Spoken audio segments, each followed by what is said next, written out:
competencia que se llama popularmente el 4x100. Es una carrera que se llama de relevos, en la que compiten por equipos de 4 corredores, cada una de ellas. Obviamente cada uno de los 4 corredores de los 400 metros va a correr 100. Algunas características de esta carrera es que cada corredor debe pasar una especie de posta, que es un cilindro plástico que tiene el nombre de testigo, de testimonio. Ese testimonio se debe pasar en un determinado momento de la carrera al otro compañero del equipo. Hay una parte en la carrera en la que se van pasando de uno a otro el cilindro, cada uno de los 4 corredores. Es clave para el triunfo en esta carrera el momento del traspaso del testimonio. Ha pasado de haberse caído el testimonio.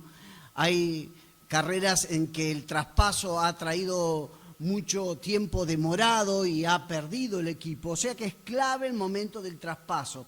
Pero otra particularidad de esta carrera de 4x100 es que esos traspasos se dan en velocidad, o sea que a medida que se va acercando el que trae el testimonio para entregarlo al otro, el otro empieza a correr esperando que le pase el testimonio, de tal manera que el traspaso de este testimonio se da de alguien que está corriendo a otro que está corriendo. Por los detalles ya compartidos de esta carrera, se puede observar que hay un cuarto detalle al que debemos prestar atención, y es que hay un breve momento en la carrera en el que ambos compañeros, el que va a entregar el testimonio y el que lo recibe, corren juntos. Es un breve momento de la carrera, pero el que entrega y el que recibe corren a la par en unos instantes, en unos segundos. Ahora, muchos de ustedes se preguntarán por qué esta introducción deportiva a este mensaje que hoy toca de la historia. Bueno, estamos llegando a un momento muy especial en la historia de la iglesia primitiva. Si tuviéramos que ubicarlo cronológicamente, estamos entre el 60 y el 100 después de Cristo. Pero más allá de lo cronológico, es un momento crucial en la vida de la iglesia primitiva, porque es el primer momento en que un liderazgo comienza a suceder a otro liderazgo. Hay un recambio generacional del liderazgo, y como si esto no fuera poco, el liderazgo que comienza a ser reemplazado es el liderazgo apostólico. Comienza a despedirse la iglesia primitiva nada más ni nada menos que de las figuras apostólicas, de aquellos que les compartían lo que Jesús había hecho porque lo habían visto, de aquellos que compartían de primera mano lo que Jesús había enseñado porque ellos estaban ahí cuando lo habían enseñado. Con la excepción de Pablo, que tuvo el otro encuentro con Jesús, pero que en cierta manera podía acreditar que también lo había visto a Jesús, camino a Damasco. ¿Ustedes se imaginan estar perdiendo a esta generación, a los discípulos de Jesús? Pero era un momento que tenían que vivirse, que tenían que enfrentarse, y este momento era, sea porque alguno de ellos estaban siendo muertos como mártires por el Imperio Romano o por las autoridades judías o por algún idólatra pagano o por una simple cuestión cronológica de que ya eran ancianos y ya partían con el Señor.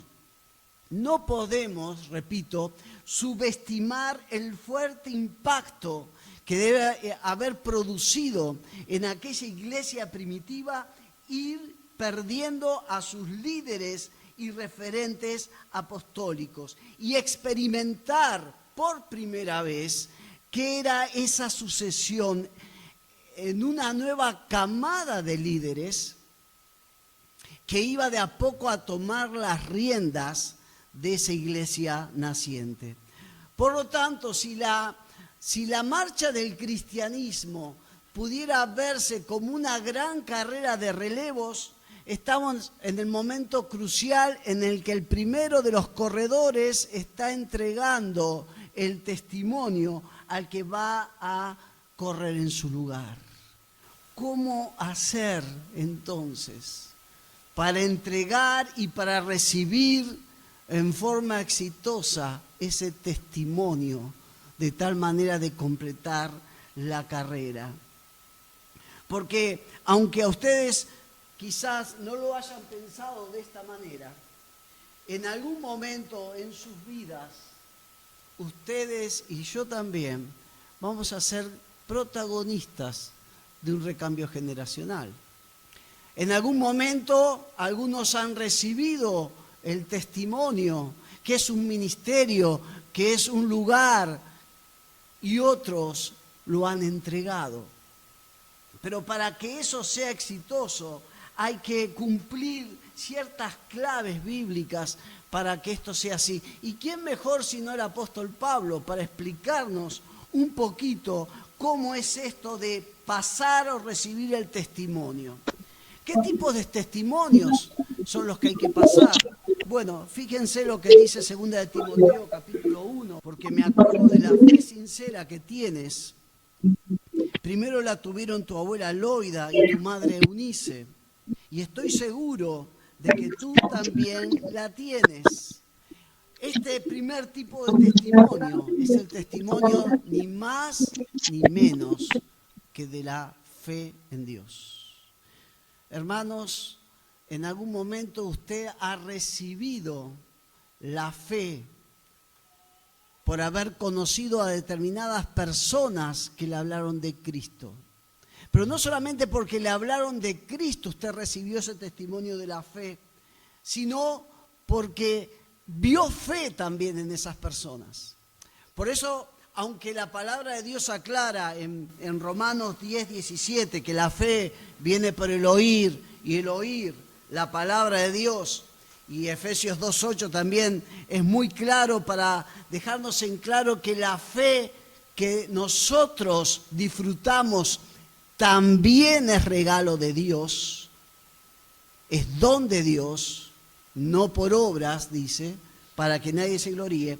Más allá de eso, de que la fe es un regalo de Dios, debemos reconocer que nuestras decisiones, nuestra actitud frente a las dificultades y sobre todo nuestra vida de oración puede influenciar decisivamente en aquellos que nos rodean para que sean estimulados a creer o no creer en Dios. La manera en que vivimos nuestra vida de fe va a hacer que ese testimonio pase en tiempo y forma a los que vienen detrás nuestro en el camino de la vida. Y esto es lo que reconocía Pablo acá en 2 de Timoteo 1:5. La fe Timoteo no la había recibido de Pablo, la había recibido de su madre y de su abuela.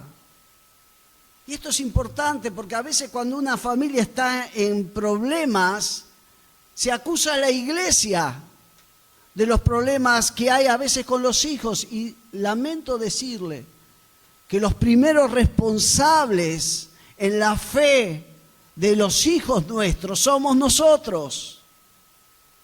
Y si alguien se aleja del Señor, somos nosotros los responsables. Y acá Pablo habla de que Timoteo tenía una fe sincera que no era producto del ministerio de Pablo, sino de su madre y su abuela. Otro pasaje interesante es Hebreos 13:7, que dice: acuérdense de sus pastores, que les dieron a conocer la palabra de Dios. Piensen en los resultados de su conducta, pero luego dice, e imiten su fe. Ahora, ¿cómo se hace para imitar la fe de alguien? ¿Qué pregunta? Porque ustedes saben que la palabra acá, imitar, significa ni más ni menos imitar. Es de la palabra de donde viene nuestra palabra mímica. ¿sí? Y uno se pregunta, ¿cómo hago para imitar la fe de alguien? Bueno, pero si complementamos lo que dice este pasaje con Santiago 2:18, podemos llegar a entenderlo un poquito mejor. Dice Santiago capítulo 2, versículo 18. Pero alguien podría decir, tú tienes fe, yo tengo obras. Muéstrame tu fe sin tus obras y yo te mostraré mi fe por mis obras. Para imitar la fe de alguien, esa fe tiene que ser visible. Se tiene que hacer visible en la vida de esa persona. ¿Y cómo se hace visible?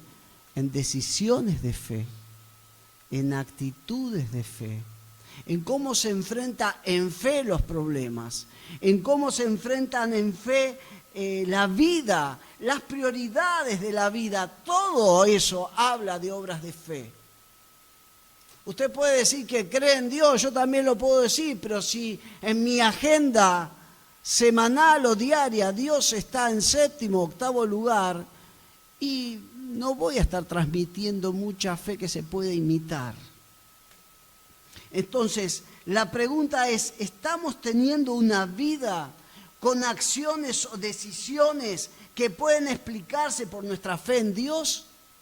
Si la respuesta es sí, entonces estamos en condiciones, estamos pasando el testimonio en forma correcta, estamos ayudando al que nos va a reemplazar en esta carrera en forma correcta. Pero si nuestra respuesta es dudosa, si no tenemos muy en claro de que la fe es lo que explica nuestro comportamiento diario, quizás no estamos aún pasando ese testimonio que es la fe, pero fe sincera.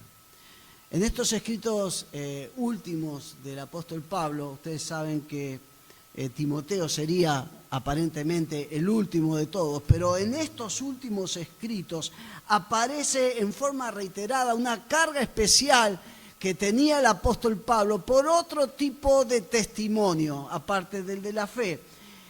Él quería dejar ese testimonio, pasarlo bien y que quede en manos de un corredor que pueda pasarlo bien a otros. Ese testimonio lo tiene en 2 Timoteo capítulo 1, versículos 13 y 14. Dice, retén la forma de las sanas palabras que oíste de mí, en la fe y en el amor que es en Cristo Jesús. Preste atención a este versículo. Guarda el buen depósito por el Espíritu Santo que habita en nosotros. Para algunos autores o comentaristas bíblicos, este es quizá uno de los versículos más importantes de la última carta del apóstol Pablo. Guarda el buen depósito. Segunda de Timoteo 3:14. Tú por tu parte persiste en lo que has aprendido y en lo que te persuadiste, pues sabes de quién has aprendido. Y cuando juntamos lo que dice entonces 2 de Timoteo 1, 13 y 14 y 2 de Timoteo 3, 14, entendemos que el segundo tipo de testimonio que Dios nos manda recibir en algún momento de nuestra vida, pero luego pasar a otros, es el verdadero evangelio de Jesucristo. El apóstol estaba encomendando al cuidado de Timoteo un tesoro muy especial que Jesucristo anteriormente le había encomendado a él.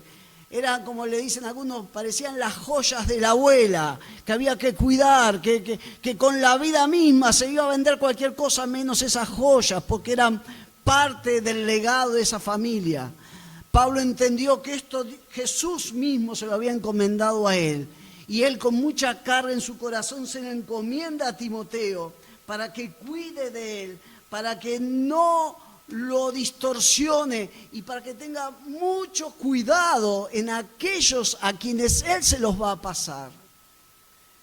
El apóstol Pablo estaba encomendando un tesoro muy especial que había dado sentido a su vida y era el verdadero mensaje del Evangelio. Este segundo tipo de testimonio Sí, Timoteo lo había recibido de Pablo. Y a él se le recomienda ¿qué cosa? Primero, 2 Timoteo 3:14, persistir en lo que había aprendido. Pero en segundo lugar, encargárselo, dice 2 Timoteo 2:2, en la presencia de muchos testigos. Eso confía a hombres fieles que sean idóneos para enseñar también a otros. Me encanta el orden de los adjetivos acá. No dice primero los más capaces, los más locuaces, los más eruditos. Dice primero fieles, que sean capaces de hacerlo. Porque ese testimonio en un mar de herejías y de falsas doctrinas que querían desdibujar la figura de Cristo, era prioritario mantenerlo con toda su verdad y pureza. Por eso le dice a Timoteo, cuídalo y cuidado a quien se lo encargas. ¿Cómo debemos entonces hacer para recibir y pasar correctamente testimonios como el de la fe, el verdadero evangelio, y aún también porque el testimonio que podemos recibir del mismo ministerio de nuestro servicio a Dios? Y una segunda clave es la siguiente: recordamos la carrera. Existe un lugar en el trayecto de la carrera en el que se debe entregar y recibir el testimonio. En esa pista de carrera de relevos, dicen que existe algún tipo de indicación, señal o raya que indica el espacio en el que un competidor tiene que pasar el testimonio al que lo va a reemplazar en su equipo. En otras palabras, no se puede pasar el testimonio donde a uno se le ocurre o cuando a uno se le ocurre. Hay un tiempo ideal para hacerlo. No antes, para no apresurarnos y pasarlo antes de tiempo, ni después porque nos hemos demorado en pasarlo. Y nos podríamos preguntar entonces cómo Pablo acá entiende que ya era el tiempo de él, que era el tiempo de Dios para pasar el testimonio de la fe, del evangelio y del ministerio. Y yo creo que la convicción de Pablo de que ya tenía que pasar el testimonio se lee fundamentalmente justo en estas cartas de Pablo a Timoteo, la primera y la segunda. Y hay dos razones fundamentales que alimentan esta convicción de Pablo. Primera razón: el último capítulo de su última carta, el apóstol Pablo lo comienza con un solemne pedido. Fíjense qué le pide a Timoteo. 2 Timoteo 4:1. Te encargo delante de Dios y del Señor Jesucristo, quien juzgará a los vivos y a los muertos en su manifestación y en su reino. Y fíjense qué presentación para un pedido. No es una gauchada que le tiene que hacer, un favor que le tiene que hacer a Pablo. Lo está haciendo en presencia de aquel que lo va a juzgar, porque va a juzgar a vivos y a muertos.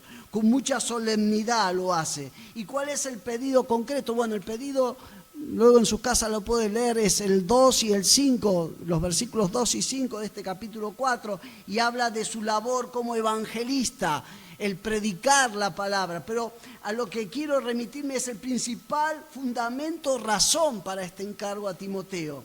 2 Timoteo 4:6. Yo ya estoy siendo ofrecido en sacrificio y el tiempo de mi partida está cercano. Y agrega en el versículo 7, he acabado la carrera. Podríamos parafrasear usando esta carrera de relevos: sé que he terminado mi parte en la carrera. Ahora, Timoteo, te toca tomar el testimonio y empezar a correr a vos. La primera razón que Pablo tenía para creer que era su tiempo de pasar el testimonio era que era su tiempo de encontrarse con Dios, de dejar este mundo para ir a la presencia misma de Dios. Pablo no le dice a Timoteo, ¿sabes qué, Timoteo? Yo ya estoy cansado, muchas persecuciones, muchos latigazos, muchos problemas. Ya está. No es así. Hermanos, no existe jubilación en la obra del Señor. Lamento decirle si alguien estaba pensando en un retiro anticipado. En la obra del Señor servimos hasta el último instante y solamente entregamos el testimonio cuando entendemos que ya es nuestro tiempo para presentarnos delante de Dios, no antes. Segunda razón que tenía Pablo para pensar de que era el tiempo de pasar el testimonio. No se encontraba ahora en Pablo mismo, sino en su discípulo Timoteo. Si uno evaluara humanamente a Timoteo, eran las antípodas del apóstol Pablo. Si alguien, vieron que se critica a los pastores que busca a quien lo suceda, a alguien parecido a él, ¿no? Hasta había chistes que uno leía en apuntes pastorales que veía al candidato que reemplazaba al pastor anterior, peinadito igual, con la misma corbata, todo igual, queriendo dar... Bueno, el apóstol Pablo buscó a alguien que no se parecía a él. En condiciones físicas para muchos, Timoteo tenía muy serios problemas de salud.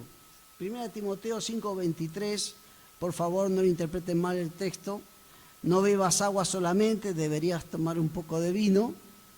Por el bien de tu estómago, dice un poco de vino, ¿sí? Para los que vuelven a su casa, dice el pastor dijo que no. Era otro vino, era otro tiempo, y aparentemente ese vino hacía bien al estómago. Pero fíjense esta versión como dice, ya que te enfermas muy seguido, le dice Pablo a Timoteo. La verdad que me salió medio debilucho, parecía que dijera Pablo a Timoteo. Entonces tendría que buscar a otro, ¿no? Que tenga esa salud de hierro, ¿no? Esos tipos que llueva, truena, el tipo... No ese no era Timoteo. Por condiciones humanas, fíjense lo que dice 1 Corintios 16, 10 al 11. Pablo está escribiendo a una iglesia que está por recibir a Timoteo. Fíjense las amenazas de Pablo. Cuando llegue Timoteo, no lo intimiden. No le metan miedo a mi discípulo. Él hace la obra del Señor igual que yo. O sea, es como si fuera yo. Así que ojo con maltratarlo. No permitan que nadie lo trate con desprecio. Despídanlo con su bendición para que regrese para estar conmigo. Espero que venga junto con los demás creyentes. Versículos como estos han hecho pensar que justamente Timoteo no era de las personas más iracundas ni carácter más fuerte que hubiera en la iglesia primitiva. De que Pablo tuviera que salir a mandar una carta antes que llegara a él para que lo maltraten a Timoteo. Entonces, humanamente, Timoteo no daba el talle para reemplazarlo a Pablo. No era Pablo parte 2, era todo lo contrario. Físicamente, temperamentalmente, pero había dos razones fundamentales en Timoteo que hacían que entendía Pablo al conocerlo a Timoteo, al verlo a Timoteo, al pensar en Timoteo, al orar por Timoteo de que era ya el tiempo y era él a quien tenía que entregar el testimonio. Y esas tercera y cuarta claves son las claves para este tipo de carrera de relevos. Tercer clave, quien va a recibir el testimonio debe comenzar a correr un poco antes de recibirlo. Se lo dije al comienzo. Después, si quieren, en sus casas pueden mirar videos de carreras 4x100. Y les va a llamar la atención que el que va a recibir la posta empieza a correr antes de recibirla y la recibe en velocidad. No se puede dar el testimonio a alguien que está sin hacer nada, que está quieto, que está distraído. No se puede perder tiempo en el momento del traspaso. Y no se puede, sino ese movimiento, porque hacer un paso de testimonio más preciso, no tiene que haber diferencia de velocidad entre uno que corre y otro, porque el testimonio va a ir a parar a cualquier lado. Entonces tiene que ser de alguien que está corriendo a alguien que viene corriendo. Y esta era una de las razones fundamentales por la que Pablo creía que Timoteo ya estaba en condiciones de recibir el testimonio. Porque hacía cerca de 15 años que Pablo había conocido a Timoteo en Listra. 15 años que Timoteo había comenzado a correr a la par de Pablo. 15 años de lo que dice Hechos 16, 1 al 3, cuando cuenta que Pablo fue primero a Derbe, después fue a Listra, donde había un discípulo joven llamado Timoteo, y Pablo quiso que él lo acompañara en el viaje. No nos cuesta encontrar entonces, antes de esta carta a Timoteo, escritos de Pablo respecto a Timoteo con palabras tales como la de 1 Corintios 4:17. Por esa razón les envié a Timoteo, mi fiel y amado hijo en el Señor. Él les recordará la manera en que sigo a Cristo Jesús, así como lo enseño en todas las iglesias, en todas partes. Cuando Pablo estaba por entregar el testimonio, lo estaba entregando a alguien en el que él confiaba plenamente. Pablo podía tener la tranquilidad de dejar su testimonio en buenas manos, al dejarlo en manos de Timoteo, porque hacía 15 años que él estaba corriendo a la par de él y lo estaba haciendo bien.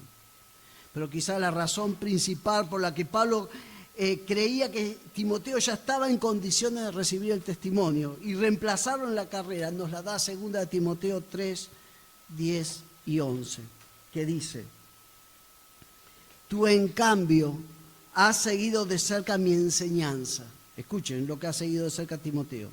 La enseñanza, mi estilo de vida y mis proyectos. Has imitado mi fe, mi mansedumbre, mi amor y mi paciencia. Me has acompañado en las persecuciones y sufrimientos como los que padecí en Antioquía, Iconio y Listra. Y me gustó esta versión porque si ustedes prestan atención, dice, has seguido de cerca, Timoteo, todo esto. Mi estilo de vida, mis proyectos, mis sufrimientos. A vos no te lo contaron, Timoteo. Vos estuviste ahí, lo viviste conmigo. Has seguido de primera mano mi enseñanza. Y qué interesante que no se queda en enseñanza, sino que habla de estilo de vida. Hermanos, el discipulado no significa darle un cursito a la gente. Discipular a alguien es vivir la vida cristiana en presencia de mi discípulo. De tal manera que cuando el que me sigue a mí me ve actuar, aprende. Para enseñar somos todos buenos. Es cuestión de memorizar unas cuantas verdades bíblicas. Ahora, esas verdades hay que encarnarlas y manifestarlas en nuestra vida. Eso es lo que hizo Pablo con Timoteo. Por eso entendía que Timoteo ya estaba en condiciones, porque él ya lo había acompañado y lo había aprendido. Cuarta y última clave. Hay una parte en la carrera en la cual quien entrega y quien recibe el testimonio corren juntos. Si bien es solo por un breve momento, quien pasa el testimonio y quien lo recibe corren juntos casi a la par. Y es un tiempo indispensable para que sea posible pasar y recibir bien el testimonio. Y en base a esta última clave para un recambio generacional exitoso, me animo a hacerte pensar por unos momentos en algunas preguntas. Ahora lo dejamos a Pablo y a Timoteo. Y te pregunto a vos, ¿a quién estás siguiendo estrechamente en este tiempo? Alguien va a decir, a Jesús, sí, buenísimo. Todos tendríamos que seguirlo a Jesús. Pero humanamente hablando, ¿a quién admirás en este tiempo? ¿De quién estás tratando de aprender en este tiempo? Y es fundamental que puedas contestar esta pregunta, porque según a quién estás siguiendo, será como vos seguramente vas a ser en unos años. No, yo estoy siguiendo a tal empresario exitoso, la verdad admiro su capacidad para los negocios y no, tal político a mí me impacta porque es una persona. Hermanos, tenemos que buscar hombres y mujeres en los caminos del Señor, hombres de carne y hueso que vivan y encarnen fe en Cristo para tratar de aprender de ellos o de ellas e imitarlos. ¿A quién estás admirando? Y la segunda pregunta, que es todo lo contrario, ¿quién te está siguiendo de cerca a vos en este tiempo? No, nadie, pastor, yo estoy solo. No te creas. Si sos padre o madre, ya sabés quién te está mirando. Ya lo sabés. El otro día me llegó un video que veía como una nena muy pequeña usaba el celular. Y vos veías los gestos de esta nena con el celular. Estaba imitando, obviamente, a algún ancestro al hacerlo. Porque los gestos que hacía era por alguien que había visto cómo se usaba el celular mientras hacía otras cosas.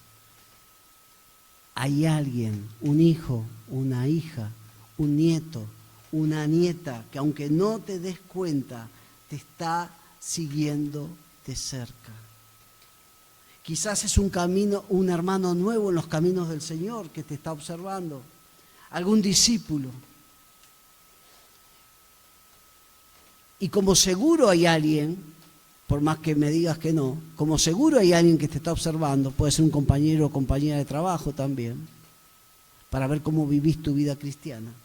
La pregunta que te hago a continuación es, ¿qué está aprendiendo de vos al observarte? De Pablo, Timoteo, al acercarse muy de cerca, dice Pablo mismo, aprendió enseñanza, estilo de vida, proyectos, fe, mansedumbre, amor y paciencia. Todo eso Timoteo simplemente lo aprendió viéndolo a Pablo actuar, hablar, jugarse. Cuando el que te observa o la que te observa a vos tenga 3, 4, 20 o los años que tenga, te observa, ¿qué aprende de vos? Legado. Legado es una palabra interesante que tiene varios significados, pero el que más me interesa, bíblicamente hablando, es que el legado es aquello que se deja o transmite a los sucesores. Legado es lo que se deja o transmite a los sucesores. Y alguna vez leí por ahí que se enseña lo que uno sabe, se transmite lo que uno es. Se enseña lo que se sabe, se transmite lo que uno es. ¿Qué estás transmitiendo? ¿Qué estamos transmitiendo en nuestra vida cotidiana? ¿Estamos transmitiendo gozo? ¿Estamos transmitiendo fe? ¿Estamos transmitiendo el señorío de Cristo? ¿O qué estamos transmitiendo? ¿Qué estamos legando a los que vienen detrás nuestro? Vamos a inclinar nuestras cabezas, vamos a hablar con Dios.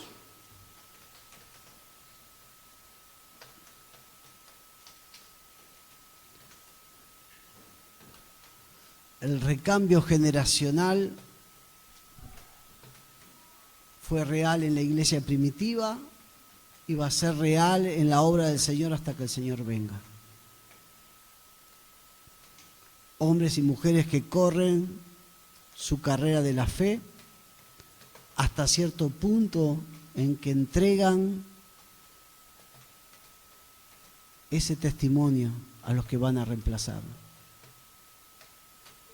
Dios quiere que vos corras de tal manera que cuando transmitas eso a tus hijos, ellos puedan seguir bien la carrera, puedan recibir bien ese testimonio, tengan ganas de agarrar ese testimonio y correr en tu lugar. O puede suceder todo lo contrario. Padre, gracias por tu palabra, pero gracias también porque nos habla de esta gran carrera de relevos que comenzó con aquella primera generación apostólica y continúa hasta nuestros días, de hombres y mujeres que corren sus carreras, que viven sus vidas para luego transmitir su fe a otros, su pasión a otros. Señor, tú conoces la realidad espiritual de cada uno de los que están aquí en esta mañana. Y tú sabes cómo estamos corriendo la carrera que tenemos por delante. Señor, te queremos pedir perdón por aquellos momentos, aquellas situaciones, aquellas circunstancias en las cuales cuando nos observaron correr, no vieron en nosotros fe, sino temor. No vieron en nosotros gozo, sino temor, dolor. Señor, queremos pedirte que sea tu Espíritu Santo el que nos impulse a correr el resto de lo que nos toque correr en nuestro paso por este mundo, pero hacerlo con un espíritu de fe, de entrega, de pasión por Jesús. Señor, queremos bendecir a los que vienen detrás nuestro. No sabemos cuándo tú has de regresar, pero Señor, queremos ser de bendición a los que vienen detrás, no de obstáculo, no de tropiezo.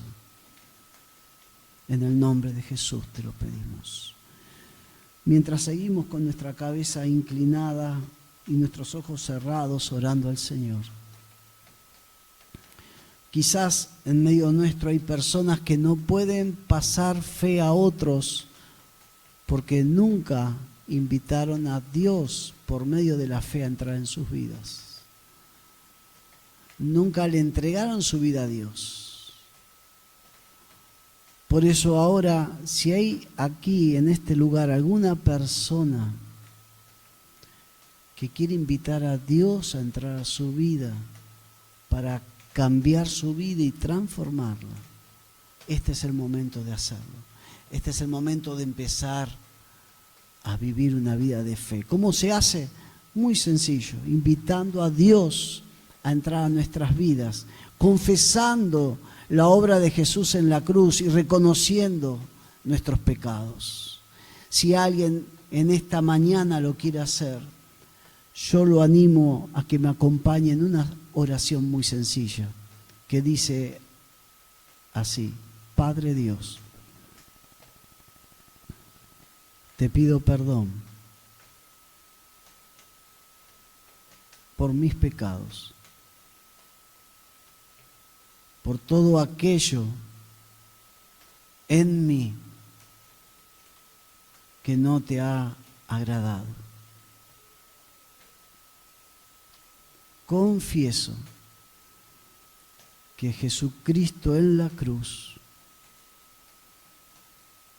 pagó el castigo de mis pecados. Lo invito a entrar en mi vida. Perdóname, oh Dios, límpiame y hazme tu hijo.